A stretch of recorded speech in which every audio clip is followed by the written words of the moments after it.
property market here in Australia is driven by the equity of the East Coast, more specifically New South Wales. If New South Wales property is doing well, where we hold the largest population, probably the largest GDP by state basis as well, all the other states will get to prosper with it. 9 out of every 10 properties I've seen in WA weren't WA residents, they were people from the East Coast. We talk about long-term strategy. Obviously, buying and selling within 3, 4, 5 years is not long-term. When all the investors start to move out of that marketplace, there's more stock that goes to market, there's less buyers for it, and then the buyers that are there are your owner-occupier buyers.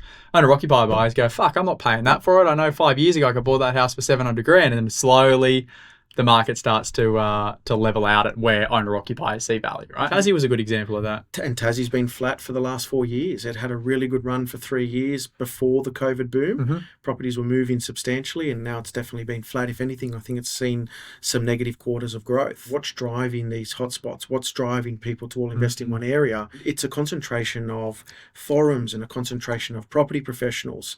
A lot of people are consuming so much data that there's this herd mentality now. It's all well and good for the people that get in early and maybe get out a bit early, but generally speaking, a large portion of that herd will get in towards the end and be left holding the stick, while the few have been able to exit and exit quite strong. Sometimes you've got to have a business plan for what you're buying.